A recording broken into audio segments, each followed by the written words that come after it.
Shoka walbakel. Ancha ngwana dialiti ladie. Ko. Chia ba kai jok. Big ya tograr. Wa palaji juice. Apuch. Wa ba bene. Mibineti nagaja. Jechar. Ito guna kumuch. Kabig memelat. Ko. Kuiga gwar. Amenen. Kayan. Lada yangwak titi. Ko. Mu gwa den chop. Biaja timenu. Tiyan kaladie. Kanye latiti ganyam. Ko. Takel geye. Katame. Anwaga rame jaga. Kangode. Tala ramkel. Kaye. Mitieja. Iwinika. Kakao. Changwane titi ladie. Chiloy kun jadalong. Kachanga janano. Anlada jerwa jentok. Kagwaya. Kakwidun. Eno. Jaya. Kao mechabawa. Chichumde bengaye. Kamu wawa. Baja jagaye. Kamu wawa ben. Bajiwa nyodwer. Kakwidura. Katega dwer. Kakwichungni. Katega dwer. Kakwikop. Tega dwer. Kakwidura. Kao. Chikanangat. Tega dwer. Kakwichungni. Kao. Waga gwar. Chiyena benyok. Kanen. Katega dwer. Kakwilok. Kao. Chakwero ame. Kwelok. En ngoda. Taga tingwan. Tebaladie. Kachiaga de luang. Karotame. Mu yetuga. Waben. Bayabos karwaj. En toke liw. Kao. Chabarwaj. Kalwang da karwa. Duno. Balana min cheling. Kabayalan ngwane. Tin beben. Kajen. Ba poing. Kao. Bakanar wajen chalat.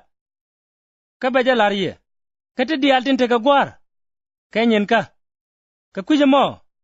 Cha lariye no. Barwai dakan. Kabaja lariye. Kagwa metot. Chi yena benen. Kagakor gwa metot. Biyena nen. Yuntaji kora rwai karo. Wake. Hiya ngu. Leda kona meyo.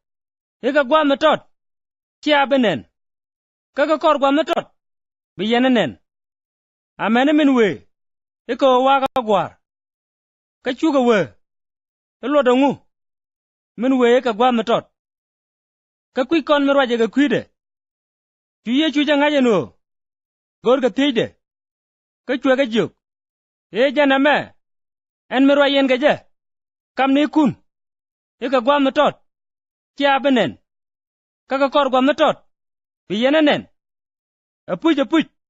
En lara jaye. Bia wia. Ka bia par. Ka bijiwa loy kentet. Bia tega bay loy. Ka bay loy dun. Roloy ni tal loy. Kamide chiega mai. La tega bay loy. Kao. Chigwal da bada chop.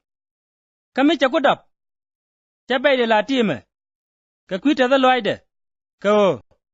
Chagada vimon. Taiga jal loy teme. Duno. Baye nyoganin. Beloy kuntet. Katala rami. Bital loy dun kan gaye. En changamo. Chiyena bitik. Apuj. An lara jaye. Muyen doro thiga gwar. Kachoda.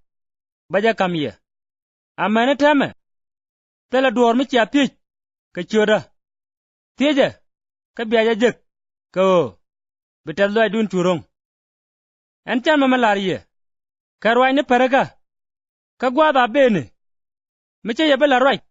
Ka paraga tin. Baye la rwai ne. Ajoj. Ka kwi gwar. Ken changamo.